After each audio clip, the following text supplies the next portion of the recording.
Surat Petrus yang kedua. 2 Petrus pasal 1. Salam. Dari Simon Petrus, hamba dan rasul Yesus Kristus, kepada mereka yang bersama-sama dengan kami memperoleh iman oleh karena keadilan Allah dan Juru Selamat kita, Yesus Kristus. Kasih karunia dan damai sejahtera melimpahi kamu oleh pengenalan akan Allah dan akan Yesus Tuhan kita. Panggilan dan pilihan Allah.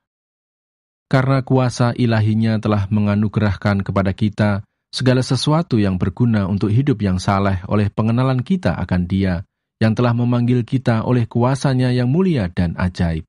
Dengan jalan itu, Ia telah menganugerahkan kepada kita janji-janji yang berharga dan yang sangat besar, supaya olehnya kamu boleh mengambil bagian dalam kodrat ilahi dan luput dari hawa nafsu duniawi yang membinasakan dunia.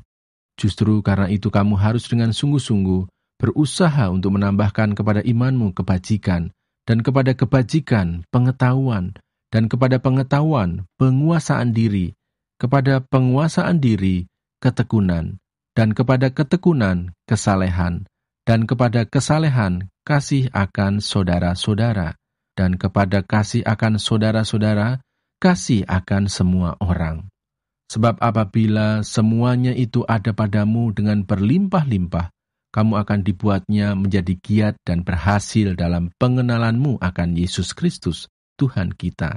Tetapi barang siapa tidak memiliki semuanya itu, ia menjadi buta dan picik, karena ia lupa bahwa dosa-dosanya yang dahulu telah dihapuskan. Karena itu, saudara-saudaraku, berusahalah sungguh-sungguh supaya panggilan dan pilihanmu makin teguh. Sebab jikalau kamu melakukannya, kamu tidak akan pernah tersandung. Dengan demikian, kepada kamu akan dikaruniakan hak penuh untuk memasuki kerajaan kekal, yaitu kerajaan Tuhan dan Juru Selamat kita, Yesus Kristus. Karena itu aku senantiasa bermaksud mengingatkan kamu akan semuanya itu, sekalipun kamu telah mengetahuinya dan telah teguh dalam kebenaran yang telah kamu terima. Aku menganggap sebagai kewajibanku untuk tetap mengingatkan kamu akan semuanya itu selama aku belum menanggalkan kemah tubuhku ini. Sebab aku tahu bahwa aku akan segera menanggalkan kemah tubuhku ini sebagaimana yang telah diberitahukan kepadaku oleh Yesus Kristus, Tuhan kita. Tetapi aku akan berusaha supaya juga sesudah kepergianku itu, kamu selalu mengingat semuanya itu. Nubuat tentang kemuliaan Kristus telah digenapi. Sebab kami tidak mengikuti dongeng-dongeng isapan jempol manusia ketika kami memberitahukan kepadamu kuasa dan kedatangan Tuhan kita Yesus Kristus sebagai Raja, tetapi kami adalah saksi mata dari kebesarannya.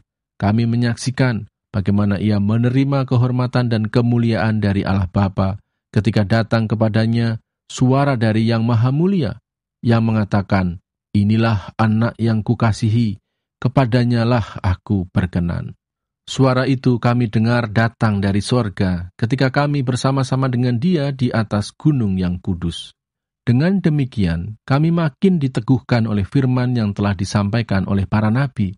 Alangkah baiknya kalau kamu memperhatikannya sama seperti memperhatikan pelita yang bercahaya di tempat yang gelap sampai fajar menyingsing dan bintang timur terbit bersinar di dalam hatimu.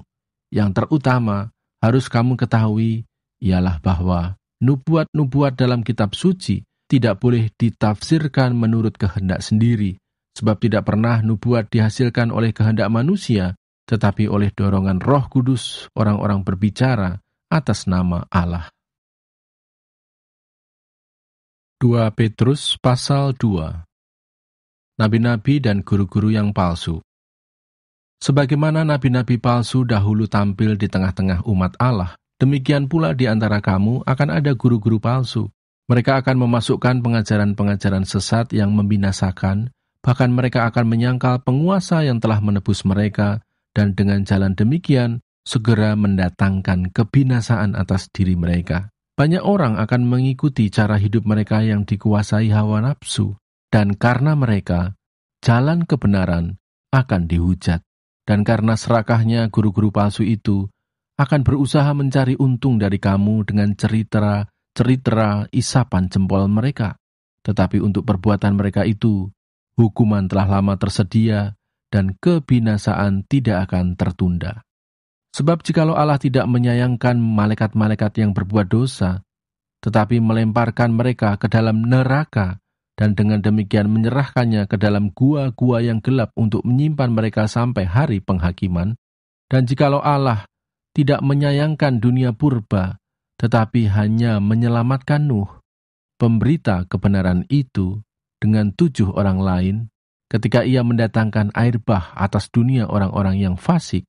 Dan jikalau Allah membinasakan kota Sodom dan Gomora dengan api, dan dengan demikian memusnahkannya dan menjadikannya suatu peringatan untuk mereka yang hidup fasik di masa-masa kemudian, tetapi ia menyelamatkan Lot, orang yang benar yang terus-menerus menderita oleh cara hidup orang-orang yang tak mengenal hukum dan yang hanya mengikuti hawa nafsu mereka saja.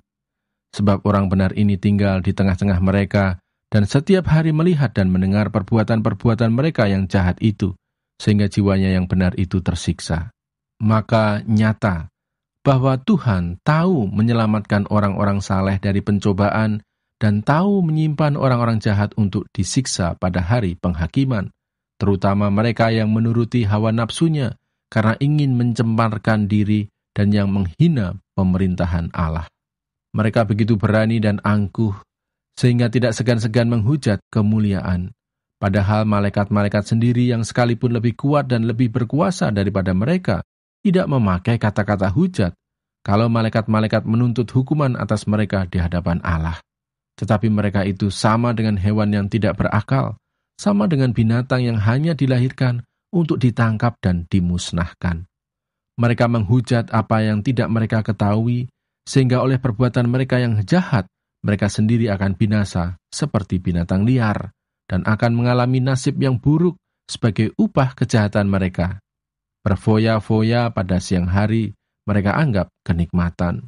Mereka adalah kotoran dan noda, yang mabuk dalam hawa nafsu mereka, kalau mereka duduk makan minum bersama-sama dengan kamu. Mata mereka penuh nafsu zinah, dan mereka tidak pernah jemu berbuat dosa. Mereka memikat orang-orang yang lemah, hati mereka telah terlatih dalam keserakahan. Mereka adalah orang-orang yang terkutuk, oleh karena mereka telah meninggalkan jalan yang benar.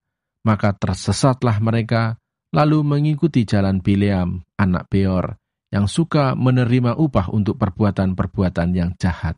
Tetapi Bileam beroleh peringatan keras untuk kejahatannya, sebab keledai beban yang bisu berbicara dengan suara manusia dan mencegah kebebalan nabi itu.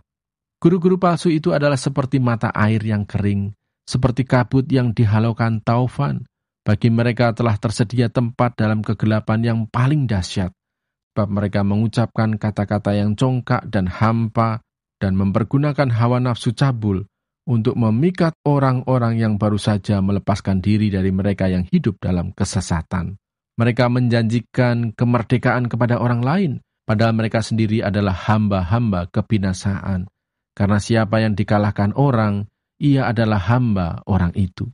Sebab jika mereka, oleh pengenalan mereka akan Tuhan dan Juru Selamat kita, Yesus Kristus, telah melepaskan diri dari kecemaran-kecemaran dunia, tetapi terlibat lagi di dalamnya, maka akhirnya keadaan mereka lebih buruk daripada yang semula. Karena itu, bagi mereka adalah lebih baik jika mereka tidak pernah mengenal jalan kebenaran daripada mengenalnya, tetapi kemudian berbalik dari perintah kudus yang disampaikan kepada mereka. Bagi mereka cocok apa yang dikatakan peribahasa yang benar ini. Anjing kembali lagi ke muntahnya, dan babi yang mandi kembali lagi ke kubangannya. 2 Petrus pasal 3. Hari Tuhan. Saudara-saudara yang kekasih, ini sudah surat yang kedua yang kutulis kepadamu. Di dalam kedua surat itu aku berusaha menghidupkan pengertian yang murni oleh peringatan-peringatan, supaya kamu mengingat akan perkataan yang dahulu telah diucapkan oleh nabi-nabi kudus, dan mengingat akan perintah Tuhan dan Juru Selamat yang telah disampaikan oleh rasul-rasulmu kepadamu. Yang terutama harus kamu ketahui ialah bahwa pada hari-hari zaman akhir akan tampil pengejek-pengejek dengan ejekan-ejekannya, yaitu orang-orang yang hidup menuruti hawa nafsunya. Kata mereka, "Di manakah janji tentang kedatangannya itu?